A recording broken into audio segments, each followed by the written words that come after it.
Allô? Vous m'entendez?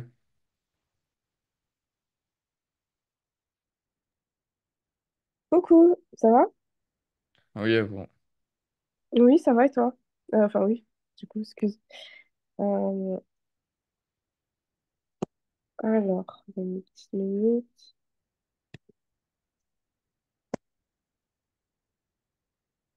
Du coup, au final, 8 heures, c'est pas trop tôt pour toi? Non, ça va, c'était juste que mon ordinateur, il était pas... Ah, ok. Non, je Il demandais parce que... marchait pas et je sais pas pourquoi. Ah, ok. Euh, euh,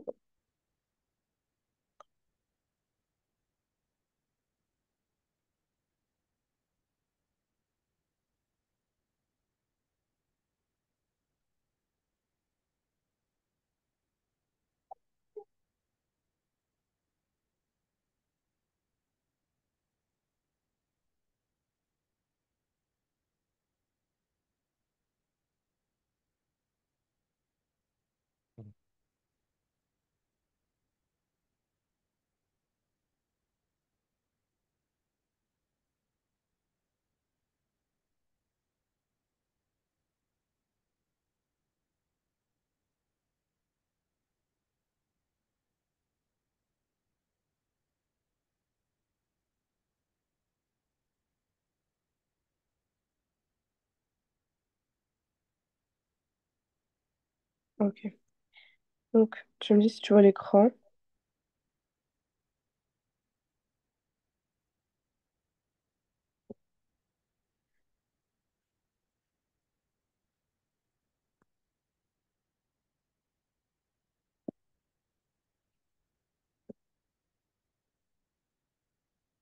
Oui, c'est bon. Ok.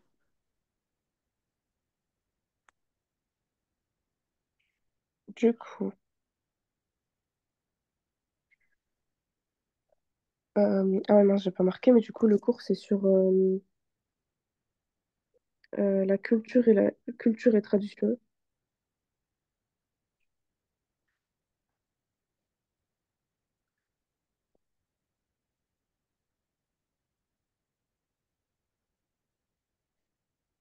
Ok.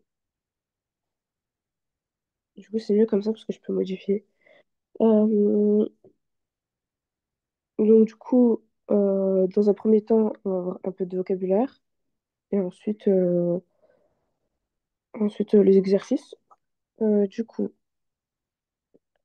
donc le premier mot, par exemple, c'est le rite, cérémonie codifiée liée à la tradition, exemple mariage, baptême, veillée, coutume, usage ou habitude propre à un groupe, exemple offrir des dragées, transmettre, faire passer un savoir ou un patrimoine,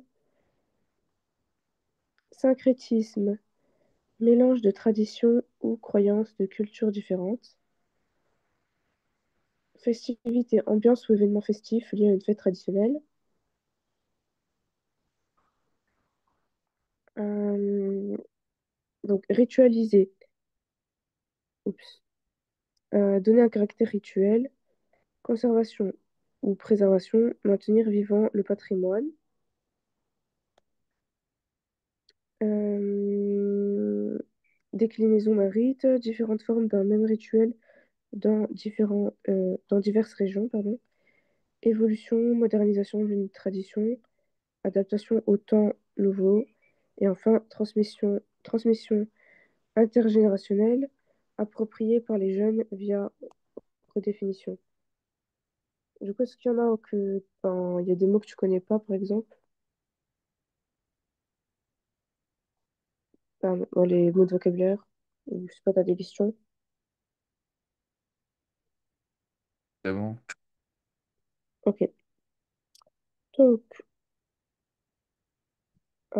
pour le premier exercice, du coup, il faut compléter les phrases avec les mots en gras, donc coutume, rite, syncrétisme, festivité, transmission intergénérationnelle. Donc voilà. Est-ce que tu veux lire du coup la première phrase? Chaque année, le carnaval commence par un.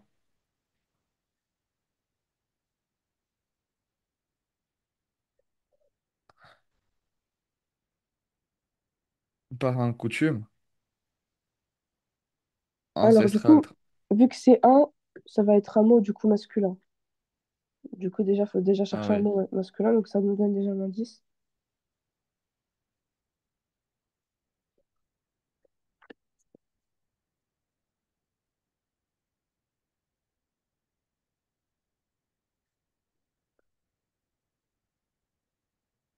Un rite. Voilà, un rite. Donc, euh, chaque année, le carnaval commence par un rite ancestral transmis depuis des siècles. Et du coup, rite, c'est cérémonie codifiée liée à la tradition, exemple mariage, baptême, veillée.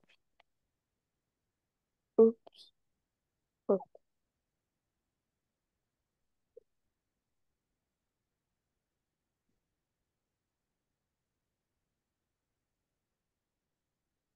Du La, coup, tr- là, oui, vas-y.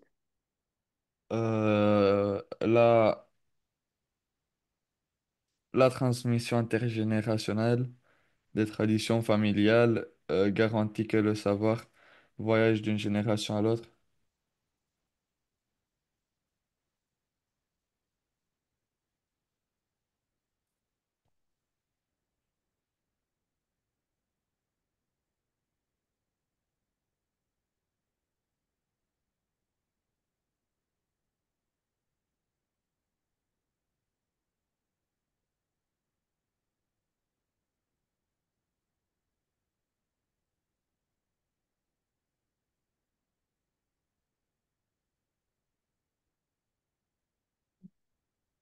Alors, Alors, est-ce que tu as une idée? ah oui, j'ai dit, vous m'avez pas entendu. Ah non, excuse-moi. Ah, j'ai dit que c'était transmission intergénérationnelle. Exact. Donc, transmission intergénérationnelle, qu'on a vu du coup, c'était approprié par les jeunes via redéfinition. Donc, oula. La transmission intergénérationnelle des traditions familiales garantit que le savoir voyage d'une génération à l'autre. Ok.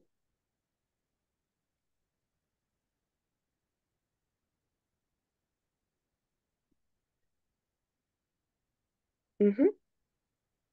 Donc là, c'est. Le festival mêle traditions locales et influences étrangères, illustrant un véritable syncrétisme. Mhm. Alors, exact. Et du coup, est-ce que tu sais ce que c'est? Oui, un mélange de plusieurs traditions. Mhm. Euh, voilà, mélange de traditions aux croyances de cultures différentes. Tu le connaissais déjà, le mot? Oui, Ah, c'est bien. Ok. Donc la D.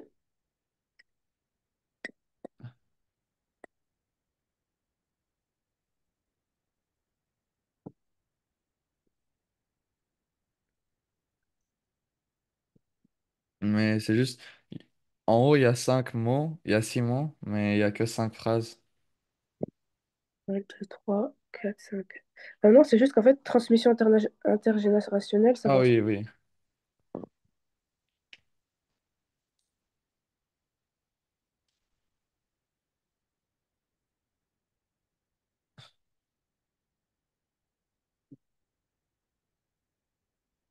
Une festivité, non, une festivité est une pratique culturelle appartenant à un groupe ou une société.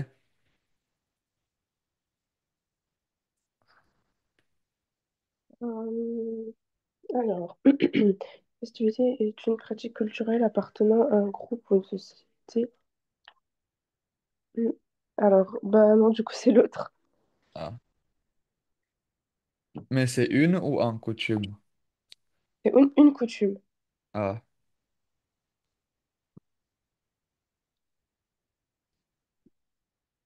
Donc, une coutume est une pratique culturelle appartenant à un groupe ou une société. Et donc, la dernière. Lors des festivités, des célèbres collectifs. on célèbre collectivement un moment symbolique ou festif. Mhm. Donc, lors des festivités. Festivités, donc ambiance ou événement festif lié à une fête traditionnelle. Coutume, usage ou habitude propre à un groupe, exemple, offrir des dragées. Est-ce que quand tu vas dans des mariages, en général, ils offrent des dragées ou pas? Comment? Est-ce que quand tu vas dans des mariages, la plupart du temps, ils offrent des dragées ou pas? Je sais pas, je suis pas allé à des mariages depuis longtemps. Ok. Hmm. Ok. Une petite expression orale. Donc, développer l'expression orale en comparant des traditions culturelles. Préparation, donc choisissez une tradition de votre pays d'origine et une tradition française.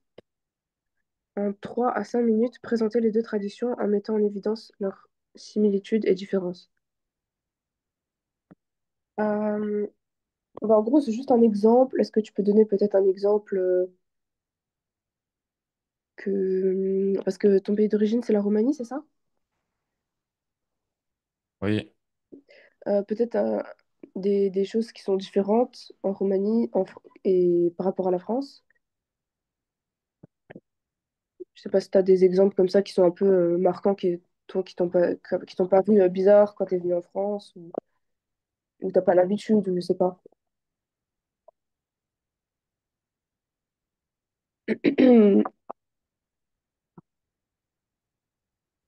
Bon, après, je te laisse 5 minutes pour réfléchir si tu as une idée. Si t'as pas d'idée, bah, c'est pas grave, tu me dis quand même. Je chercherai autre chose. Après, je peux te donner un exemple, par exemple, parce que j'ai vécu 6 ans en Autriche. Et du coup, une différence de culture, c'est que pendant la période de Noël, bah, par exemple, en France, on parle beaucoup de Noël, on parle surtout du Père Noël. Euh, ouais, on parle surtout que de ça, en fait. Un peu de religieux, mais pas beaucoup. En Autriche, on parle quasiment pas du tout du Père Noël. On parle du Saint-Nicolas et des Krampus. Je sais pas si tu vois c'est quoi. C'est, parce que, bah, par exemple, en fait, c'est pour punir les enfants qui n'ont pas été sages. Par exemple, en France, on dit c'est un peu le père fouettard. Et encore, on n'entend pas beaucoup parler de lui. Tandis qu'en Autriche, c'est plus, bon, si on a été sage, c'est le Saint-Nicolas qui passe. Et si on n'avait pas été sage, bah, c'est les Krampus qui viennent punir les enfants. Et en gros, c'est un peu un mi-chèvre, mi-démon, un truc comme ça. Enfin, en gros, il a un costume un peu qui fait peur et tout. Donc, c'est une des particularités. Puis voilà, ils ont aussi d'autres fêtes traditionnelles qu'il n'y a pas en France.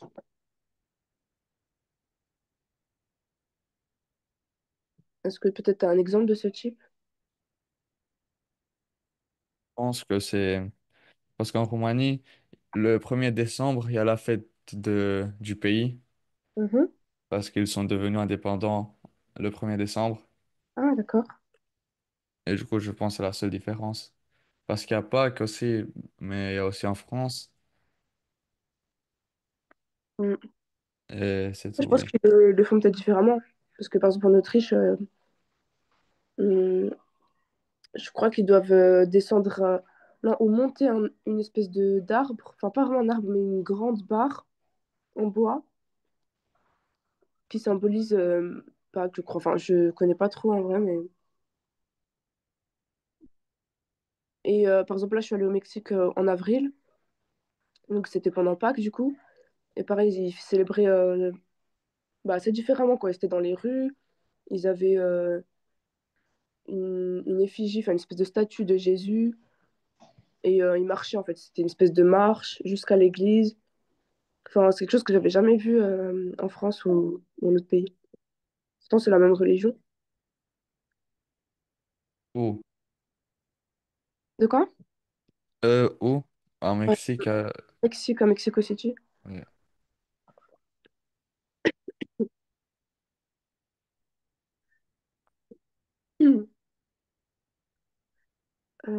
Après aussi, j'ai remarqué qu'ils étaient très croyants au Mexique.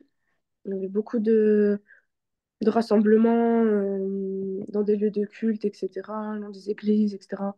Il n'y a pas ça très souvent en France. Donc ça, c'est une des différences aussi.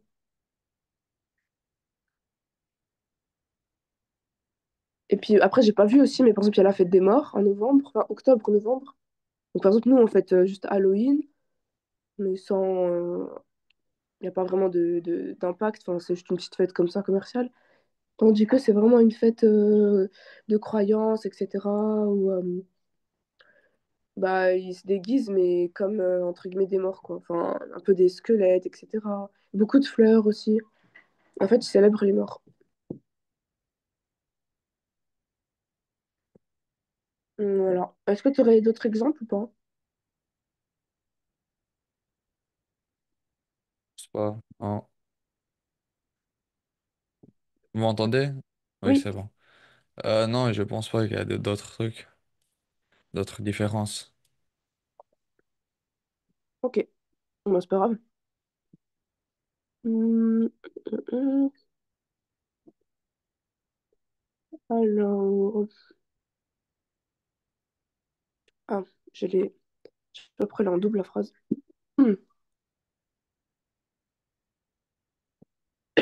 Hum. Donc, réécrit en une seule phrase, proposition subordonnée relative au conjonctif. Donc, voilà, en gros, il faut réécrire les... par exemple, là, le un il y a deux phrases. Il faut pouvoir réécrire en une seule phrase. Donc, du coup, en utilisant proposition subordonnée relative ou conjonctive. Est-ce que tu as compris ou est-ce que tu veux qu'on fasse la première ensemble? Parce que je pense que j'ai compris. Ok, Euh, moi, il a lu un livre qui Mhm. était très ennuyeux. Ok, alors on va voir la correction. Il a lu un livre qui était très ennuyeux. Parfait, c'est exactement ça. Donc, j'ai vu une femme, voilà, elle portait une robe verte. Qui portait une robe verte? Essaie de faire la phrase tout en entier. J'ai vu une femme qui portait une robe verte. Nickel. Pas besoin de virgule. On a simplement qui rassemble les phrases. Ok. Je ne sais pas, il viendra ou non. Je ne sais pas s'il lui entra ou pas, ou non. Alors, je ne sais pas s'il, donc S apostrophe il, viendra ou non. Du coup, à la place de si, du coup, c'est mieux de mettre l'apostrophe. Sinon, c'est considéré comme une faute. Si tu dis si il, tu vois, c'est un peu bizarre à prononcer un peu. Tandis que s'il, c'est plus facile. Je ne sais pas s'il viendra ou non. Ben, on était où? Elle m'a expliqué quelque chose. Je n'ai pas bien compris. Elle m'a expliqué quelque chose que je n'ai pas bien compris. Ok. Elle m'a expliqué quelque chose que je n'ai pas bien compris. Mhm. Donc là, c'est quelque chose. Quelque chose. Ah non. Pardon, entre la phrase. Attends. Et donc la dernière. Euh, il a fait une remarque. Il Cette... a fait Ah, Ouais, désolé. ouais. Ah, vas-y. Ah, il a fait une remarque qui était déplacée. Exact. Il a fait une remarque qui était déplacée. Mhm. Alors, subjonctif ou pas, conjugue le verbe entre parenthèses au mode et au temps approprié. Il est, il est peu probable qu'elle... Sache, il est peu probable qu'elle sache. Exact. Il est peu probable qu'elle sache la vérité. Donc, subjonctif, probabilité faible. C'est le seul étudiant A réussit, réussi. qui est réussi, euh, Ah, ou troisième personne du singulier. Du coup, là, c'est le seul. étudiant qui réussit toutes les épreuves, subjonctif, superlatif, restriction.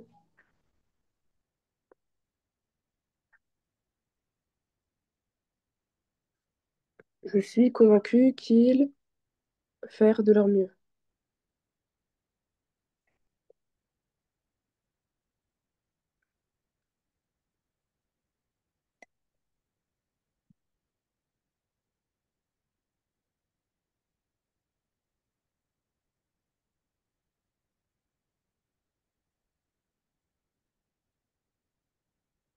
Je suis convaincu qu'ils aient fait de leur mieux. Alors, je suis convaincu qu'ils... Tu m'as dit quoi? Et, ah. Ah bah du coup c'est faire. Du coup c'est Mais ils. j'ai pas compris pour le deuxième. Pourquoi pour le deuxième, c'est subjonctif. Le subjonctif, c'est pas pour des hypothèses. C'est le seul étudiant qui a réussi toutes les épreuves. Euh, j'ai pas compris ta question. Tu peux répéter s'il te plaît? J'ai pas compris pourquoi pour le deuxième, c'est un juste subjonctif. Euh, parce que toi tu voulais mettre quel temps?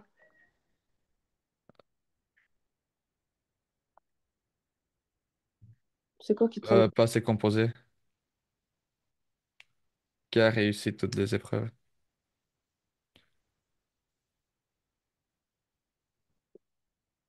Attends, je relis.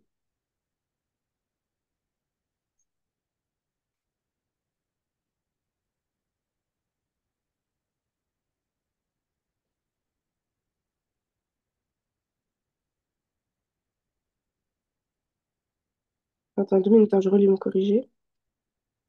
Hmm.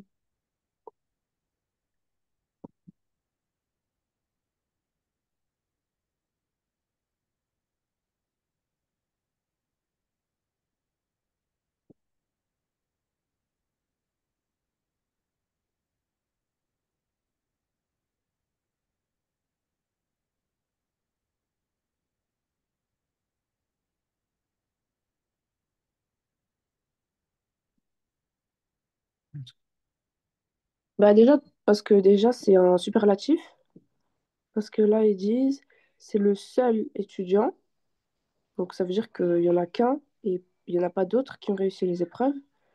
Et du coup, bah, en fait, en général, on emploie le subjonctif.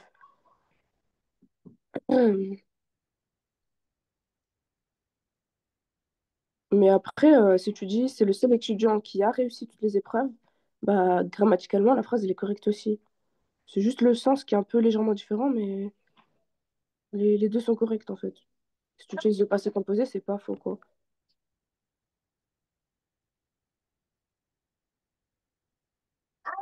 Donc en fait, le subjonctif, il met en avant bah, le fait que ce soit une situation unique, donc qui est du coup souvent utilisé avec le superlatif. Euh, Tandis que sinon, bah, ça fait juste, sinon ça exprime une certitude ou une réalité établie, il me semble. Ok. Est-ce que tu as compris à peu près?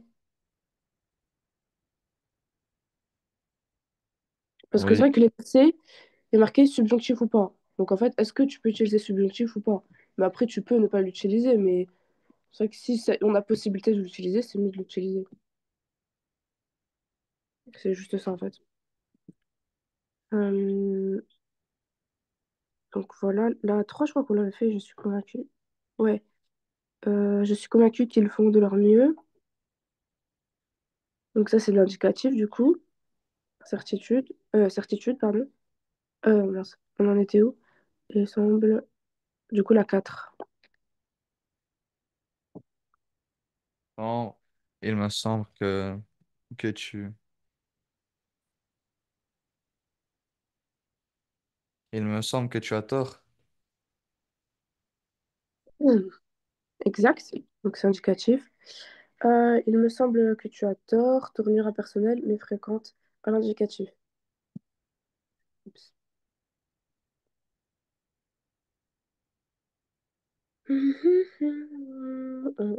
Bah, tu vois, par exemple, là, dans cet exemple-là, on aurait pu dire aussi, il semble que tu aies tort. Donc, les deux sont possibles, mais c'est un choix personnel, quoi. Donc, en dessous, j'ai marqué, certains auteurs préfèrent le subjonctif ici, et, mais les deux sont possibles. C'est vrai que ça sonne mieux quand tu dis, il semble que tu aies tort. Ça semble, ça sent, c'est un peu plus soutenu, on va dire. Il semble que tu as tort. Bon, là, c'est plus du courant. Voilà. Mince. Il en reste une. Il faut absolument que nous terminions ce travail avant demain. Terminons. Terminons ou terminions? Terminons. Bah, du coup, avec le subjonctif, c'est terminions. Il faut absolument que Ah, nous terminions ce travail avant demain. Subjonctif, parce que c'est une obligation. Absolument que nous terminions. Ouais, c'est vrai que terminions, c'est mieux quand même.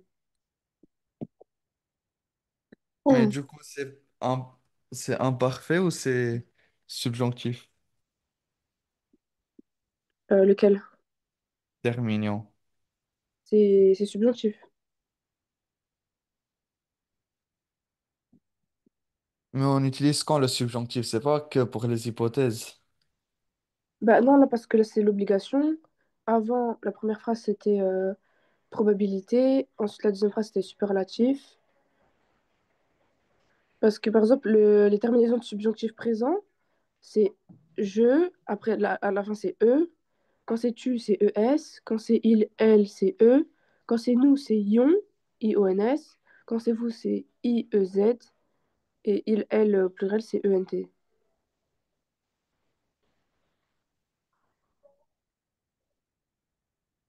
Donc ça, c'est pour les verbes du premier groupe. Après, fonction...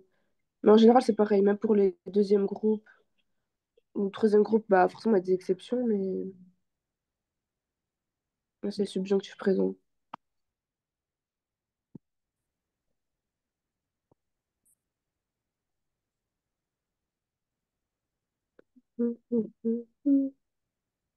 Est-ce que tu as d'autres questions? Comment? Est-ce que tu as d'autres questions? Non. Ok. Bon, accord du passé. Euh, Ça, pareil, en général, tu y arrives bien. Elles se sont apercevoir de leurs erreurs. Aperçu. UES. Oups. Alors, elles se sont aperçues. Faut ne pas oublier la CCD. Donc, c'est le petit crochet en dessous du C. UES, exact. De leurs erreurs. Donc, avec, accord avec le sujet. Hop. Ensuite, la lettre que tu as. Écrite. Ok. Tu l'écris comment? Accent aigu. CRITE. Exact. La lettre que tu as écrite est touchante. C'est noté. Place avant là. Avant accord. Les robes qu'elles se sont offrir étaient splendides. Elles se sont offertes. Elles se Non, sont- non. Elles se sont frises. T'es sûr? Non, attends, réfléchis un peu. C'est Les facile en robes. vrai. Les robes. Ah, les robes qu'elles se sont offertes. Voilà. Et la terminaison? ES. Exact. Les robes qu'elles se sont offertes étaient splendides. Euh, Oups. Du coup, ouais, donc la 4.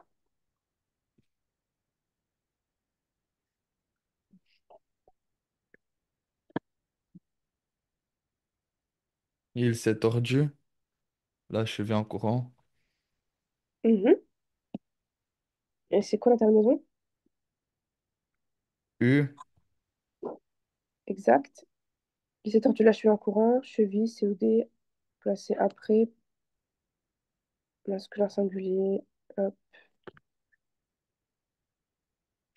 Et enfin, les fautes que j'ai pu commettre étaient évitables.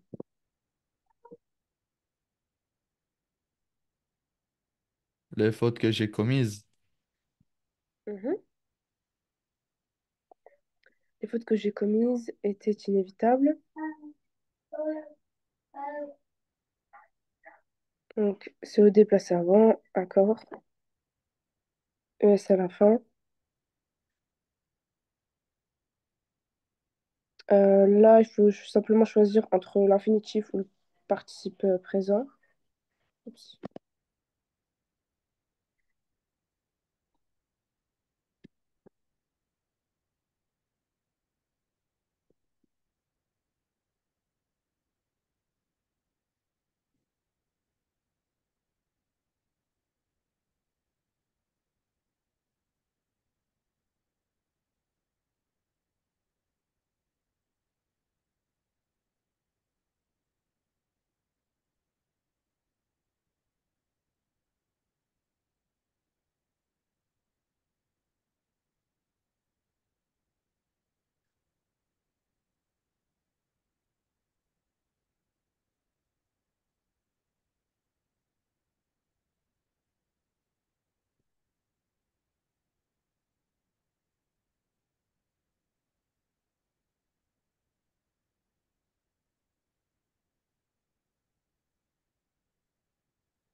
c'est bon, j'ai fini. Mhm.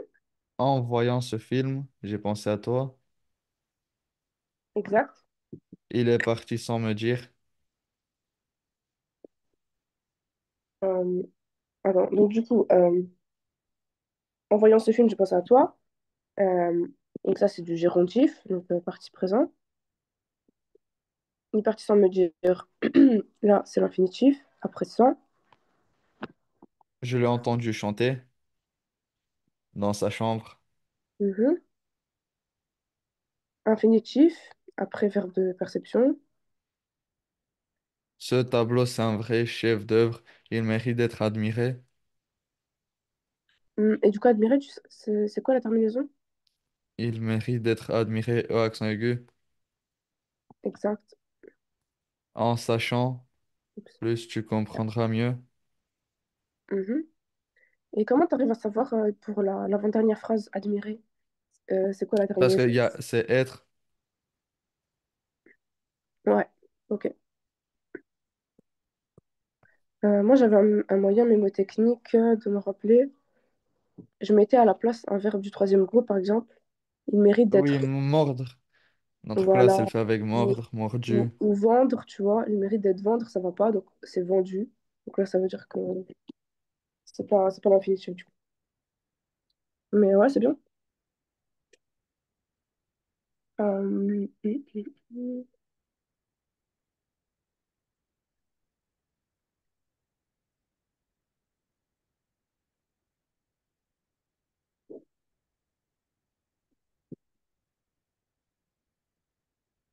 Ok, donc là, du coup, on va voir les expressions,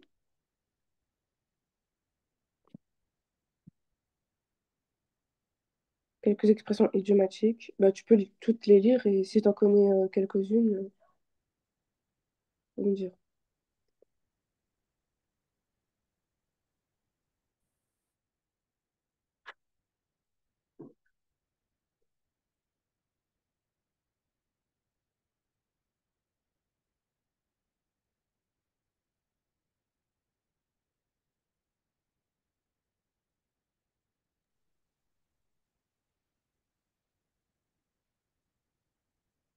Non, je connais aucune.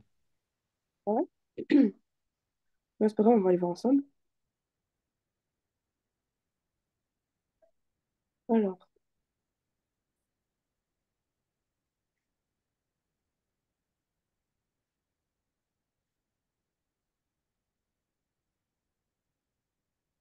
Avoir le cœur sur la... ça te dit rien? T'as jamais entendu cette expression? Sur l'amant, Mhm. parce que je sais pas, il y avait sur le. Ah, c'est une erreur.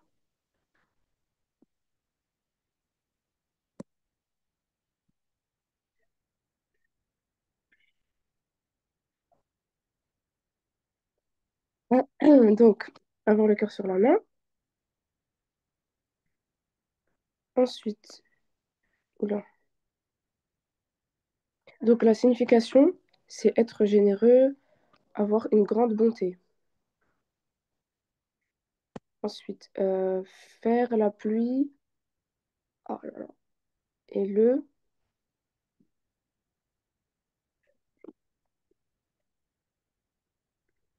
Ah, non, je sais pas. Je sais pas. Ok. Pareil, c'est assez connu. Faire la pluie et le beau temps. Donc, avoir tous les pouvoirs et décider de tout. Voilà, on dit quelqu'un, il fait la pluie et le beau temps. C'est qu'il vraiment, il a un grand pouvoir de décision. Mince, on en est où? Couper l'herbe sous le de quelqu'un.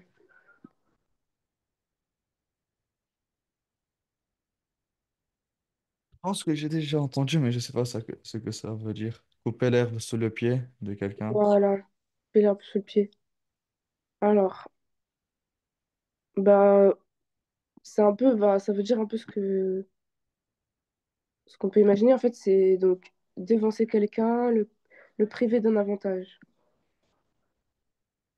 Donc, couper l'herbe sous le pied, c'est avant même qu'il pose le pied par terre, on lui coupe l'herbe. Donc voilà, ça veut bien dire qu'on le devance, on le, voilà, couper d'un avantage en fait.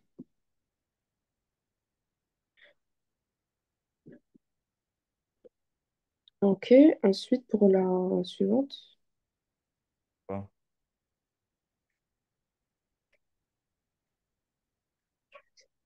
Rentrer dans sa oups, coquille, c'est se replier sur soi-même, faire preuve de timidité. Donc, par exemple, si on fait une mauvaise blague à quelqu'un et que la personne est assez susceptible, donc on peut dire ouais, il s'est replié sur sa coquille.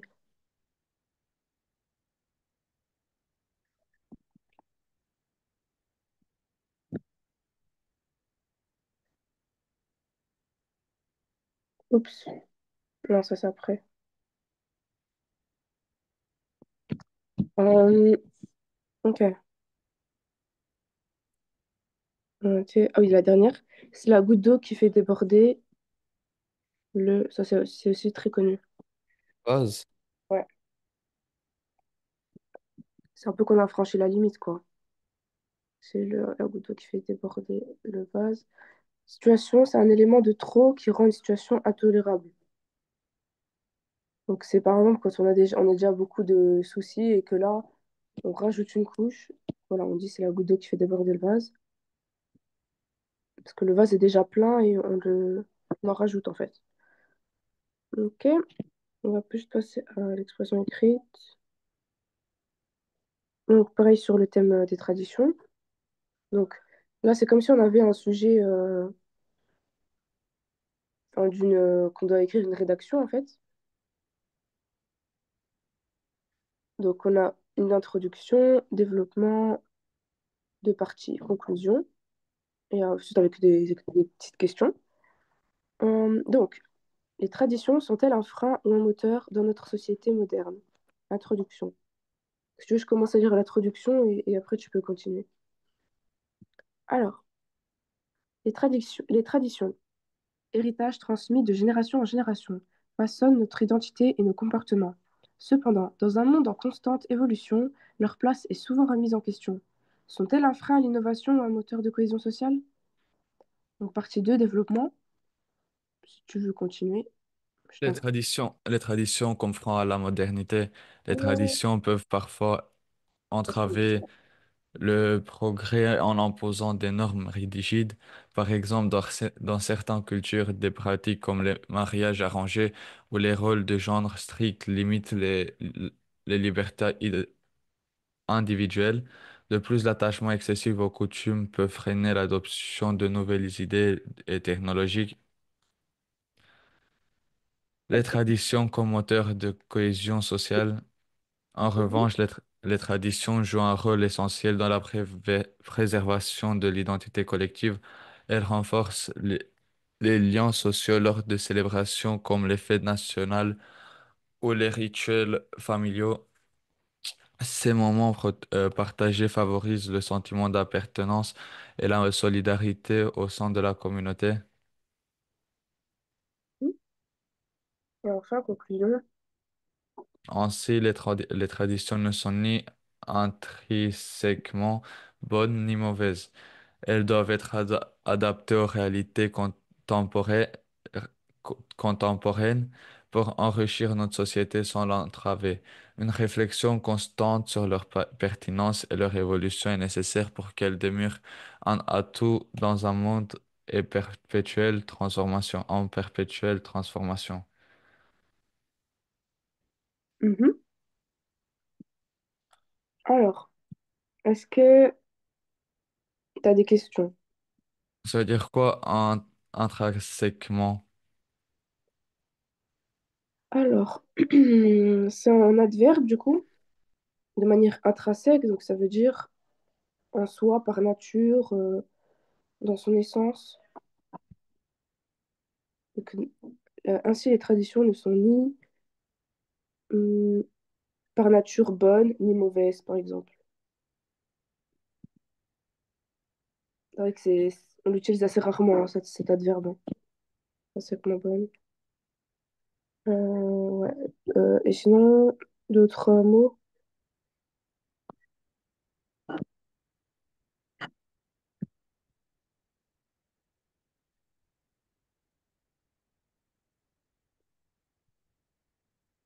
Non. Ok. On peut aussi le remplacer par essentiellement, naturellement, fondamentalement. Les traditions ne sont ni essentiellement bonnes ni mauvaises. Elles doivent être adaptées aux réalités contemporaines pour enrichir notre société sans l'entraver. Une réflexion constante sur leur pertinence et leur évolution est nécessaire pour qu'elles demeurent un atout dans un monde en perpétuelle transformation. Première question, quelles sont les traditions les plus importantes dans votre pays? C'est une question sur le texte ou c'est juste une question? C'est une question générale. Euh, Les traditions les plus importantes sont le Noël, Pâques et c'est tout. ok. Hum,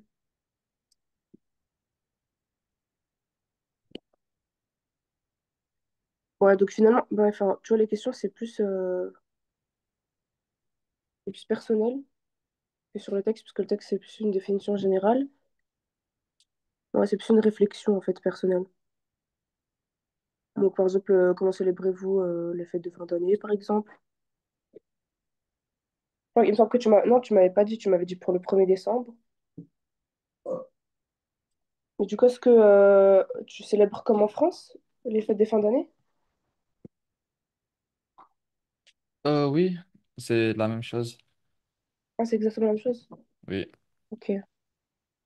Y a-t-il des coutumes spécifiques à votre région?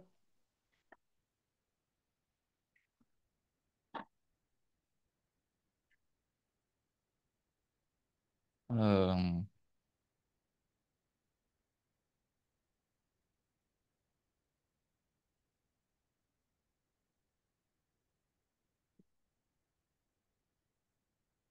non, je pense pas. Ok. Pensez-vous que certaines traditions devraient être modifiées ou abandonnées? Pourquoi? Là, si tu peux prendre des exemples un peu du texte ou tu peux juste donner une réflexion personnelle.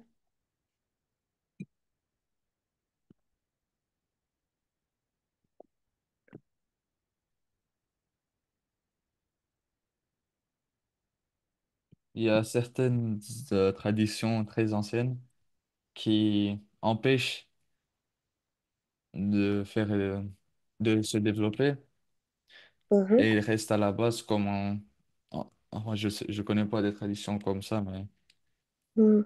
mais je sais qu'il y en a une où tu brûles le cadavre Ouais. et, et du coup après avec les déchets, je sais pas ce qu'ils font, mais Mhm. c'est pas Bah, il me le semble meilleur que... truc pour la végétation et pour les animaux. Ok. Euh, c'est un nom, ça, mais je me souviens plus comment ça s'appelle. Attends. Et ça se fait en plus, parce que tu as le choix en fait. C'est la crémation ou l'incinération. Non, oui, je sais, mais il y a une religion en Inde. On a Ah, parlé, je sais plus moi, hier ou avant-hier. Et ils brûlent pas tout le cadavre. Ils brûlent juste des parties. Et après, ils laissent les organes. Et je sais pas, c'est dégueulasse. ah oui, d'accord, ok. Non, je connaissais pas du tout.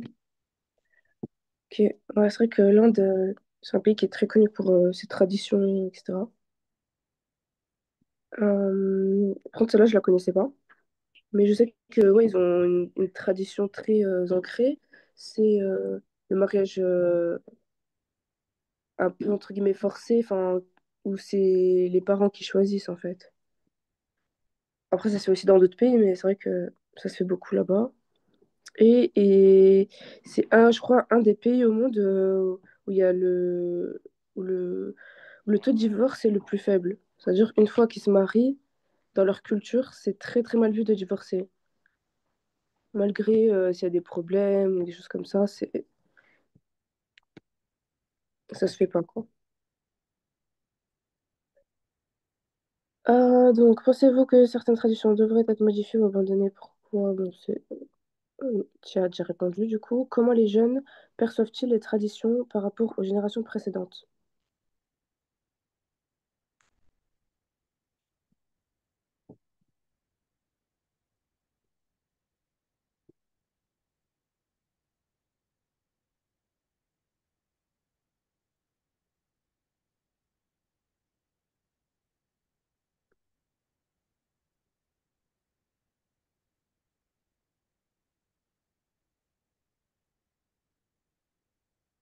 Je pense que maintenant, les traditions sont devenues comme des fêtes où il y a plus de traditions et des danses et tout. C'est juste des cadeaux. Mhm. Et du coup, ils attendent que les cadeaux. Ils pensent plus aux fêtes et aux traditions comme le Ouais, Noël. C'est pas la nourriture et tout. C'est juste les cadeaux le matin et c'est tout. ouais, je suis d'accord avec toi. Je pense que bah, de plus en plus de jeunes trouvent que certaines coutumes, traditions sont obsolètes ou voilà, ils prennent, on va dire, l'avantage, quoi. Ils y apportent, ils y apportent moins d'importance. Comme tu as dit, voilà, il y a les points positifs. S'il y a des points positifs, tant mieux, voilà, fête de Noël, etc. Mais sinon, il y a rien de plus. Enfin, après, pas tous, hein, c'est vrai qu'il y en a beaucoup qui respectent encore les traditions des ancêtres, etc. Mais de moins en moins, j'ai l'impression. Ça se perd un peu. Du coup, là, je peux donner une. Donc, je t'avais dit que ça. Donc, ça, c'est un peu comme si c'était une rédaction. Donc, on a l'introduction, on a deux parties, donc pour et contre. Donc, par exemple, là, on peut dire que oui, par exemple, la question, on a une question d'abord. Les traditions sont-elles un frein ou un moteur dans notre société moderne? On a l'introduction générale avec une question à la fin, une phrase d'accroche au début, donc phrase générale. Et en fait, on répond à la question. Donc, en premier, on dit oui, comme si on disait oui à la réponse. Donc, par exemple, voilà, les traditions sont-elles un frein ou un moteur, etc. Là, dans la première partie, on dit oui, je pense que c'est un frein, etc. Et la deuxième partie, c'est plutôt oui, mais. Donc, enfin, il y a aussi autre chose, quoi. Et enfin, la conclusion, où on dit en gros, voilà, c'est un peu aussi général, c'est ni mauvais, ni bien. Voilà, ça rassemble un peu tout ce qu'on a dit avant. Donc, c'est comme ça qu'on fait une rédaction. Là, c'est le plan détaillé. Donc, introduction, la problématique est clairement posée, introduisant le débat sur le rôle des traditions dans la société moderne. On a une partie 1, les arguments sont pertinents, illustrant comment certaines traditions peuvent limiter les libertés individuelles et freiner l'innovation. C'est vrai, puisque dans la première partie, on nous donne des exemples. Euh, Attends, je crois que j'ai vu. Voilà, comme les mariages arrangés ou les rôles de genre strict limitent les libertés individuelles. C'est vrai que par exemple, il y a dans certaines traditions, euh, donc c'est l'homme qui fait tout dans la maison, tandis que la femme, elle s'occupe de son foyer, etc. Donc ça, pareil, c'est quelque chose qui change. C'est pas certaines familles où c'est l'inverse, où c'est plutôt la femme qui travaille, etc. Ou les deux qui travaillent, enfin, c'est un peu plus flexible. Mais voilà, il y a certaines, voilà, certains pays, certaines régions où justement il y a encore cet exemple, ce modèle en fait de famille. Et ça limite du coup bah, les libertés individuelles, quoi. Ils ont du coup plus d'obligations, ils font pas trop ce qu'ils veulent, etc. Euh, hmm. Ensuite, donc partie 2 donc ça c'était la partie un. Partie 2 l'exemple des rituels familiaux et des fêtes nationales montre comment les traditions renforcent la cohésion sociale et l'identité. Ça c'est un des exemples qu'on a vu dans la partie 2. Donc ça c'est un des points positifs, comme tu as dit aussi par rapport à Noël, les cadeaux, le fait de passer un moment familial. Il y a des personnes qui se voient pas toute l'année, ils se voient que à Noël en fait. Donc c'est un peu bah, l'événement qui rassemble tout le monde en fait. Euh, voilà. Ensuite, en conclusion, elle synthétise les idées principales et propose une réflexion sur l'adaptation des traditions aux enjeux contemporains. Style et langue, le texte est bien structuré avec une progression logique des idées, le vocabulaire est approprié, les phrases sont claires. Et toujours essayer de faire des phrases courtes, comme ça au moins on est sûr de faire le moins de fautes possible.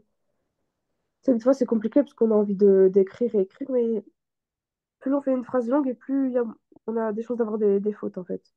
Faut vraiment se limiter à des phrases simples, bien se relire pour voir si on n'a pas fait de faute d'orthographe, des choses comme ça. Ok,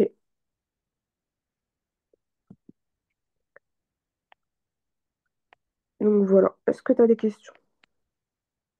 Non. Non? Ok.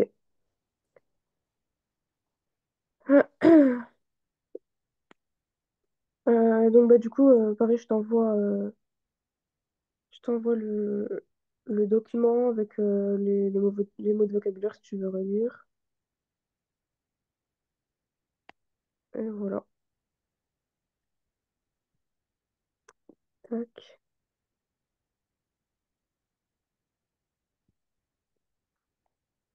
Ok, bon bah du coup, je te souhaite un bon week-end et du coup à la semaine prochaine. And au revoir. Au revoir. Bonne journée.